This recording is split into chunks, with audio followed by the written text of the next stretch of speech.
Hello everyone, Natred here, back with another Natred review.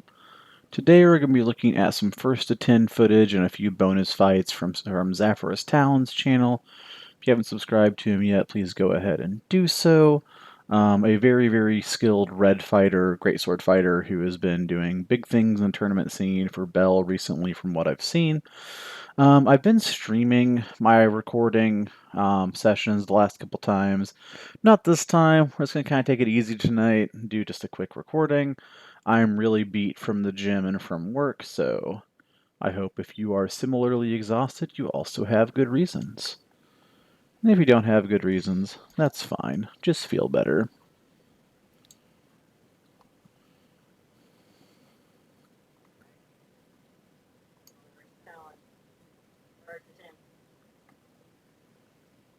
Oh, and I just realized my audio settings are wrong here. Give me just a moment.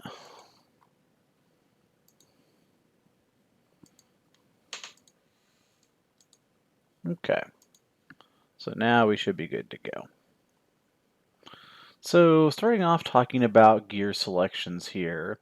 So I chose this video for a couple of reasons. One, Talon's using kind of an unconventional shield here. As a very athletic fighter, I'm interested to see what he can do with a smaller shield, giving him more shot selection. That being said, Talon is primarily a red fighter, so I'm interested to see what his board chops are like. And we also have a lefty v lefty matchup here. So really going to be taxing the muscle memory and the shot selection of these two fighters. It's going to be Talon on the right and Knor on the left here. So let's take a look. Hard to tell for sure. Looks like maybe a little bit longer of a bat from Knor than normal, but I might just be tripping. One Talon. Yeah. Always a safe bet whenever you're got somebody who is off a limb. Just sink for a leg, especially in that situation.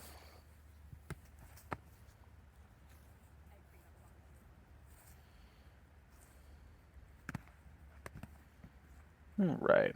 Two Talon. And so this might be my bias kind of showing, but whenever I see guards kind of like this, BEL comes to my mind. BEL's been a warlord for a while now, and he was the first person who I really started seeing doing what I like to call Fool's Guard, fighting shield like this. I'm sure it's been around forever, but one of the first top guys who's actually doing it pretty often. And in fact, when I first started watching him do this, he was still up and coming. So what I really like about this idea of keeping this small shield low is you're basically flipping your blocking style, your guard style. So for me, the way that I think about it when I'm fighting board, I'm a right-handed fighter, is that my sword hand's kind of responsible for everything from my right nipple over, my sword and my sword hand, while my shield's going to kind of take care of the rest. Whenever you do this Fool's Guard, as I like to refer to it, you're really just switching that to where your shield is going to be covering about the lower 2/3, 3/4 of your chest, your body, whatever is exposed. Talon has it even lower here to cover this knee, and this hand now becomes your block strike for covering your top half. And what's nice about this is it lets you kind of fool people into not knowing exactly what your range is, and it also keeps your hand nice and high and cocked to swing. One So, Talon. got some sweet dance moves going on in the background.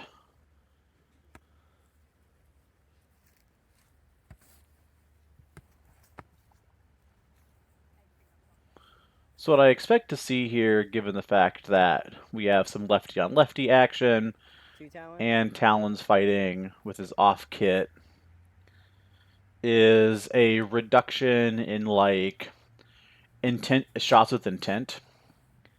And I use this term pretty often. What I mean by like shots with intent is that like things that are set up. When you're most in mode, when you're most like in the flow with what it is that you're using, it becomes very easy to make these little Three Talon. adjustments and make these little motions that set up your next shots. And even make shots set up your next shots. So, for example, if you're planning on throwing low, you might start off by throwing a couple times high. If you're planning on throwing high, you might start off by throwing a couple times low. And then beyond halves, good Four timing there on the Talon. cross from Talon. Beyond halves, You know, you can start getting into quadrants and things like that. Off quadrant strikes. Very close picking up the arm there. So this looks like the first time we've seen Talon in a pretty poor situation here. Let's figure out how he got to this point. And so this you know, is a little bit more like what I mean by a setup shot. You see Talon throws a little bit of motion. Boop. Just that little, just that tiny little up down. Back it up just a tiny bit here.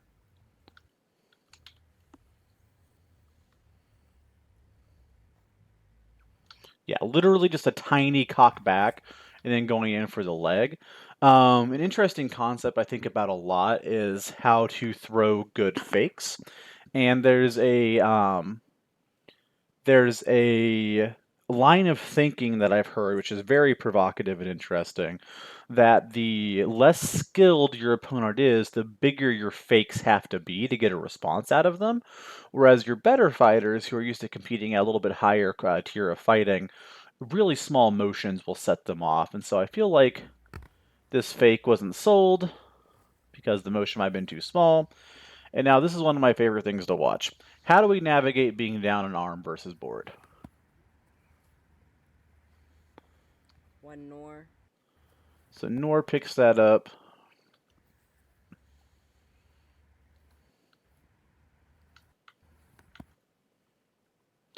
And so Talon did throw a little bit of motion to the shield side shoulder. That's an area that I really focus on when I'm down an arm.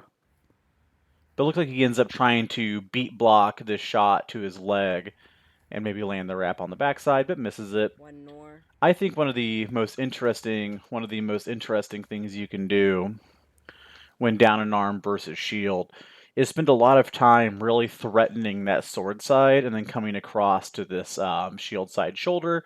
It can be very sneaky. A lot of times it's just going to force a trade, though. It's hard to do it clean. If the shield person is on the ground and you're armed, it's much better. But yeah, just kind of rambling. Very tired today. First time back in the gym in a few days. Did a combination of arms and legs, a little bit of cardio, some recovery work, and I am exhausted. I left the house around 7:30 or so this morning and didn't get home till like 9 o'clock. Let's break down what we see here. Very close lane in this flat wrap. I think it's neat to see that Talon has a decent flat wrap against lefty board fighters. A lot of people wouldn't have that acumen. Lefty fighting lefty. Good on Talon here during the sparring just to let Knor sit down and reset. Nice shot to the leg here. I'd like to see Knor throw for a leg, yeah, or else you're going to get picked apart pretty quickly. I think that if you're the need shield fighter against a standing shield fighter, you have to threaten the leg. You don't always have to throw for it, but you have to threaten it. Arm for an arm. 6 Simo. So maybe calling same time on that, and I agree. Does that count as a win for both of you or a lose for both of you? No. Just a Simo. Okay. That counts as nada, my camera dude. Yeah.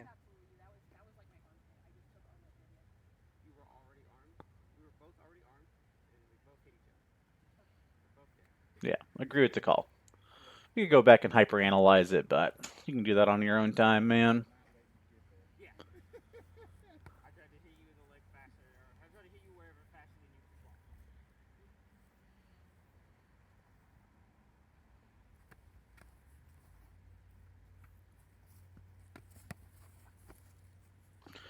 It's nice to see Knor throwing combinations here. Again, I imagine this has to be one of the most awkward matchups, is the lefty v lefty board matchup. And we still have an attempt over the top into a leg shot. Get a little bit sloppy in the movement there and get picked up. 6 Talon. Yeah, and one of the very common issues I see among like fighters who haven't been doing this shit for a very long time is you get armed when you're fighting against a board fighter, and you immediately try to just reset, act like nothing happened, and go on about your day. When in fact you really need to probably get some space Sev and really dictate the pace of the fight after that. 7 Talon. Another pickup for Talon here. So I haven't seen anything super, super, super duper impressive to, really analyze and break down. That's kind of what I expected going into this, watching a couple of lefties fight board against each other, especially when Talon, is primarily a red fighter. I'm not sure what Knor gets up to, but Talon's primarily a red fighter. So, yeah. 8 Talon. There's a little bit of tempo variance here, which I'm not really like annoyed by it, but I think it's like important to point out. So if you notice, Talon gets his arm picked here, and Nor gives him time to reset. Earlier, Talon picked a leg and gave Nor time to reset.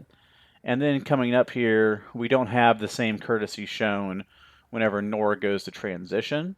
And like you can definitely say like, well, if you're down an arm, you want to take every advantage you can get and pop them while they're transitioning.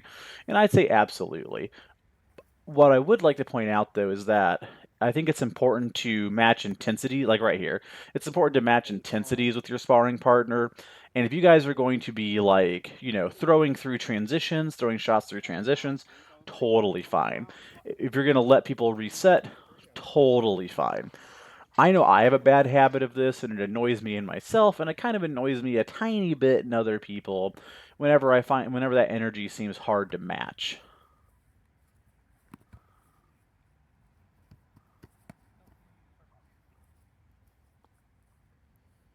2 Nor. 8-2.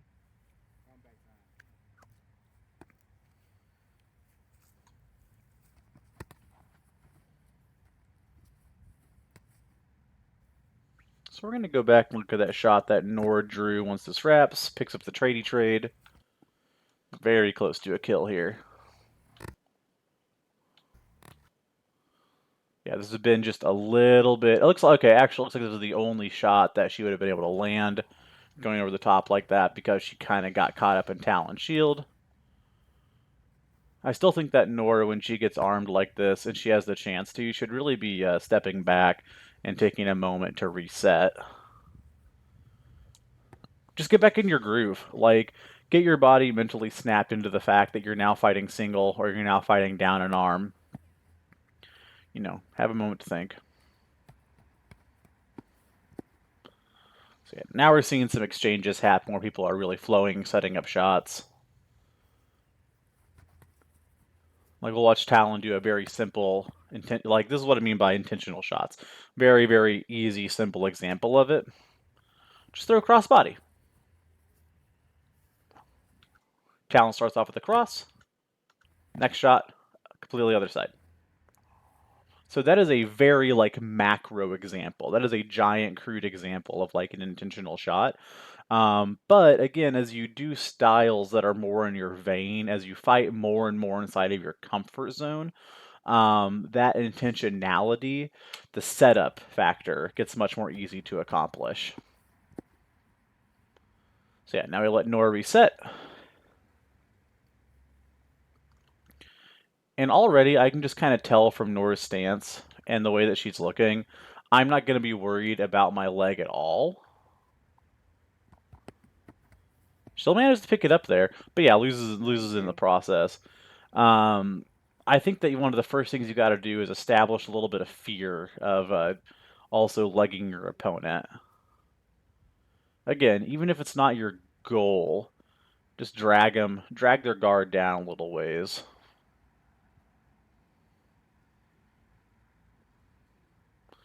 Like if we go back and look, we'll skip around a little bit, but like if we go back and look at this guard here, shield tabled out very aggressively, under the chin, which is also going to be a very scary thing to do. I don't think Talon's going to, aggressively kick this person's shield, but there's almost no way to kick this shield in a way that's going to actually accomplish something usable without hurting Knor here. And so this is one of those things where it's like, in sparring, this is probably fine. Your opponent's going to have more than likely have the presence of mind to be like, all right, I'm not going to like stomp the shield. In mass combat on the field, this could get you in trouble by some people who are really aggressive, really amped up, and don't really notice what's going on. And so this is a habit that have tried to break in myself, even in my sparring. Because even stuff like I've been in this position, and even shit like just like little shots to the shield can cause your teeth to clack together, and it's no fun. 9-2.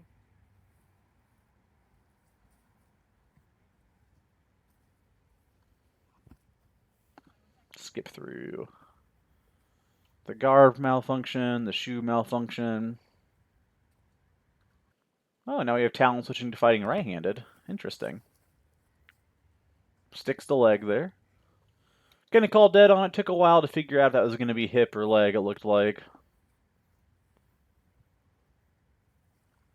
Again, am I tripping, or are these swords a little bit longer than what I'm used to? Yeah, I could definitely see an argument here for that being up into the hip pocket for sure. It takes a second, yeah. 10-2. And now it looks like we're just having some casual spars. No, leave the shields in the way. It's better when it's dangerous.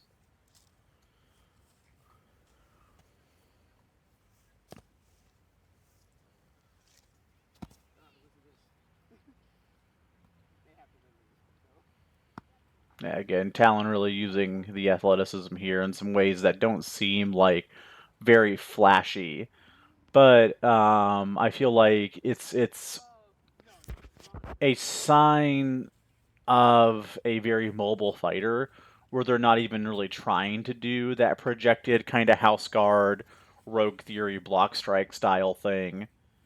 You're caving your guard in, you're extending it, you're moving all over the place. We just got some down pull versus down pull action. You want to talk about like that was cool. You want to talk about like awkward matchups.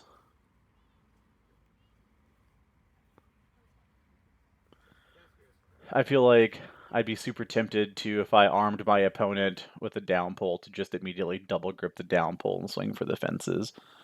But alright, we're going to go ahead and call it there. I appreciate y'all for watching. Again, this is from Talon's channel here. Highly recommend subscribing if you haven't already. And I hope you have a good rest of your evening.